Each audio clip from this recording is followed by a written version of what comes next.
Hey everyone, welcome to another edition of the book review vlog. Today we're going to review the book Lisey's Story by Stephen King. It's been reviewed by some people as if Stephen King were to do a romance novel, which it kind of is. It's not kind of like a trashy, like, bodice ripper type thing exactly, but it deals with a husband and wife and who have had such intimacy during their marriage, both sexual and, not sexual.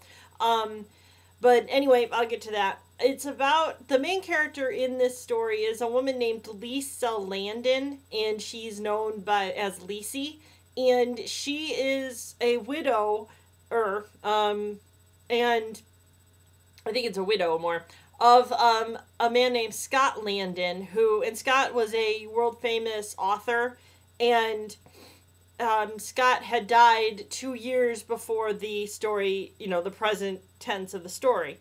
And so, Lisey has kind of adjusted to not having Scott there, although, she does talk to him, or she, thinks that she's talking to him, and things like that. And one of the things that has happened is, previous to the story has happened is that Lisey has been approached by a Professor Woodbody in, I think it's Pitt, University of Pittsburgh, and Mr. Woodbody wants Scott's unwritten or unpublished works, because Scott has a number of different literary works that have gone unpublished, and Lisey is really kind of adamant about not giving them to Professor Woodbody, and even though he's wanted them and tried to contact her multiple ways into getting these. But anyway, then she starts to get these threatening notes from somebody who, I forgot who he's known as Luke McCool or somebody McCool, but what his actual name is Jim Dooling, and he supposedly is an acquaintance of Professor Woodbody's, although when she asked Professor Woodbody about him, Professor Woodbody was like, I met him once, and he seemed kind of creepy to me, so I don't really associate with him anymore. But this Jim Dooley is wanting these manuscripts from Lisey, and he's doing it in a much more threatening way than Professor Woodbody does. And one of the things that had happened in Scott and Lisey's marriage was that Scott often went to do book readings around the country and to other things like that. And he was in Nashville, Tennessee. He and Lisey were both. And Scott had done a book reading where a crazed fan had shot him, and Lisey had actually hit this man who had shot Scott in the head with a garden spade.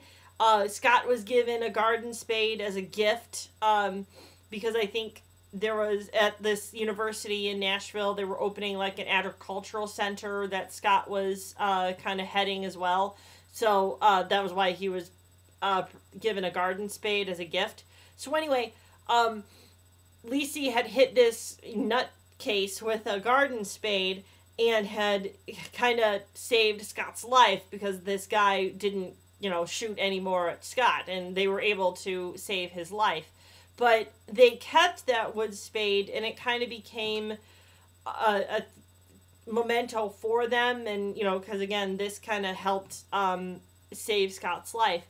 And one of the things that is a little unnerving about this book, and it might be, although it's very clear when this happens, but there's a lot of flashbacks that happen in this book. The main present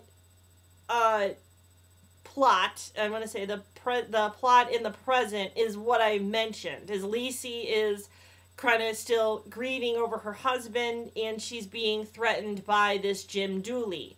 Another thing that's happening in the present is Lisey has 4 sisters.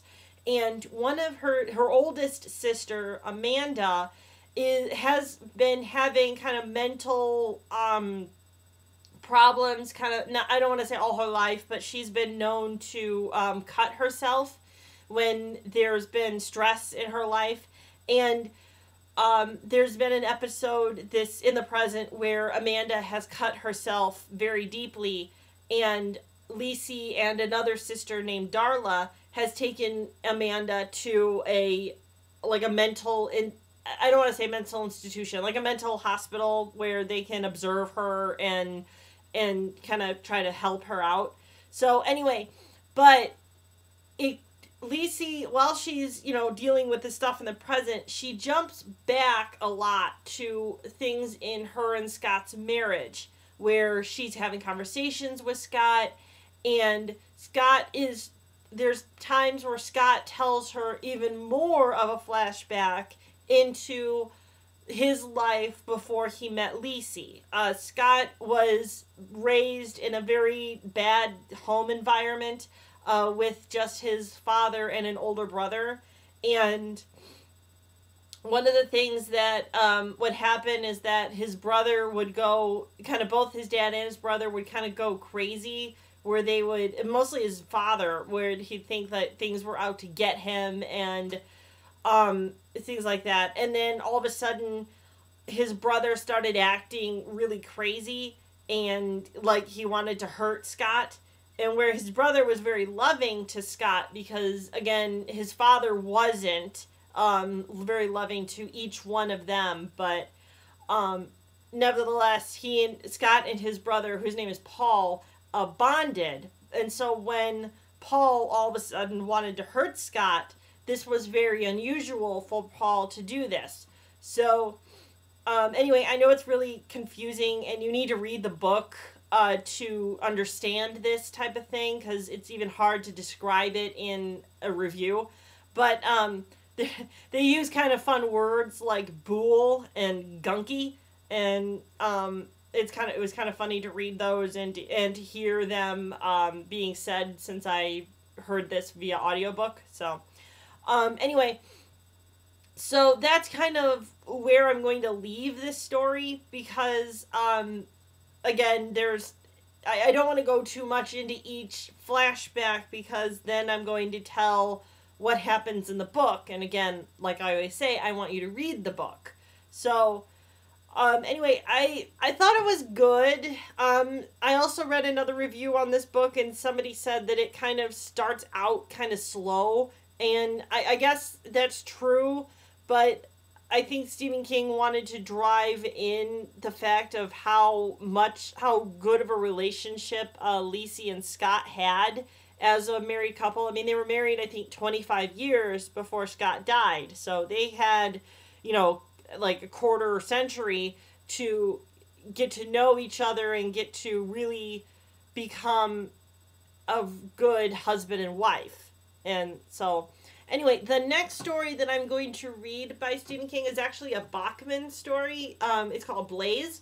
And so that's what I'll read next. And I bid you all farewell and happy reading.